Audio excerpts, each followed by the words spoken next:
Hello and welcome to this week's videos. I'm Dolly Rivera, broker and real estate coach with Elite KY Homes here in Louisville, Kentucky. How are you all? As promised, I come to you to talk about the most frequent asked questions of the week.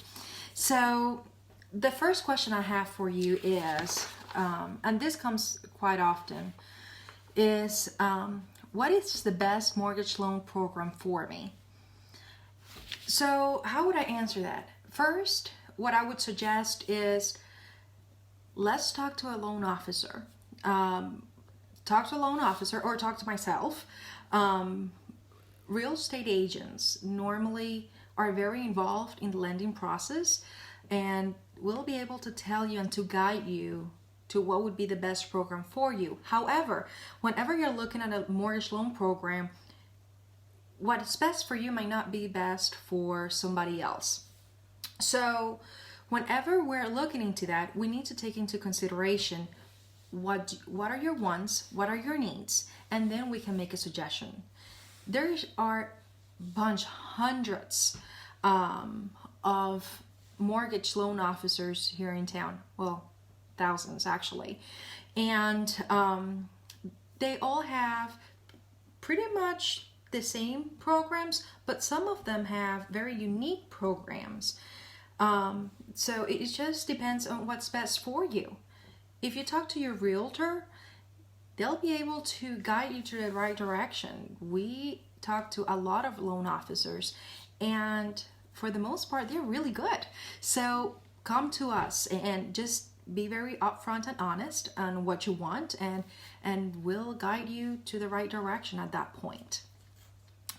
The next question is, what is the best age to buy a house? Well, that's funny because the right age is whenever you feel ready.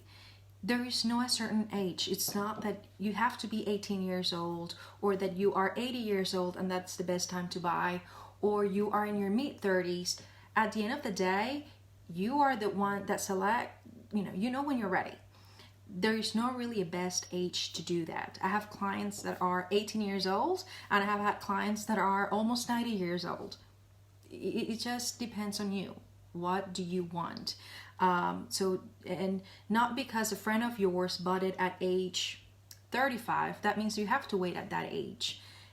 Everyone, all of us, we are unique and we will make things, happen at a certain order that is correct for us. So that I hope that I answered that question properly for those of you who are thinking, I'm not old enough to buy a house or I'm too old to buy a house. So there's not really a perfect age to buy a house, just whenever you feel ready.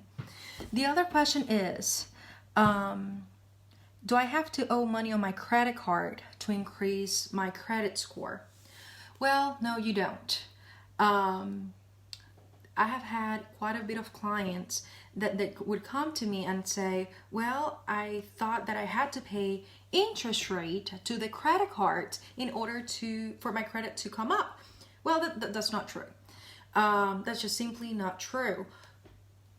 There is, whenever you're building credit, you can be building it with positively or negatively.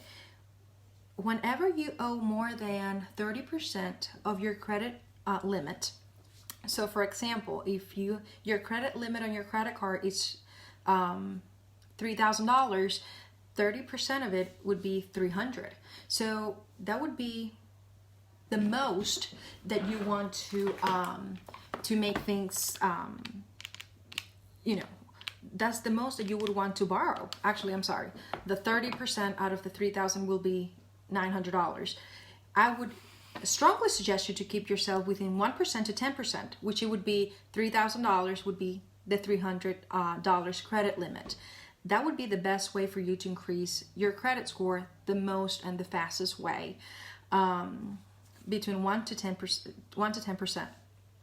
But there are other factors that will influence your credit score.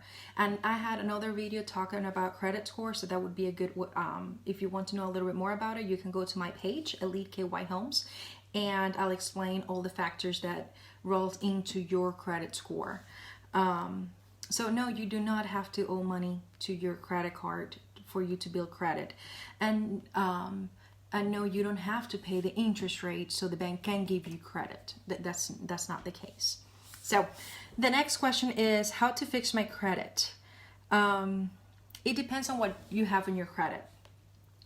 Whenever we are looking at your credit report, there are different things that that takes into account when it's affecting your credit. It could be collections, it could be late payments, it could be any numbers of factors. So if your credit is really, really damaged, I will strongly suggest you to go to a credit repair company. That what they're going to do is just look at your credit report and see how they can dispute items that are on your credit report and hopefully get them removed. That's essentially, that would be the goal. Whenever there are other factors, if it's not, it doesn't have that many things, we can go ahead and look into paying some of the credit cards off, some of the collections off. So it just depends on what you have in your credit. So if you have issue with your credit, sit down with a loan officer, sit down with a realtor, sit down with a credit repair person. We'll look at the report and we'll be able to guide you the best way possible. So I hope this was helpful to you. If you have any questions that you want me to address, make sure to comment below. I'll try to answer them in my next video. So if you know anyone that's looking to buy, sell, or invest in real estate, please have them give me a call. I would be gladly helping them. So my phone number is 502-500-4124. Thank you, and you guys have a great day. Bye.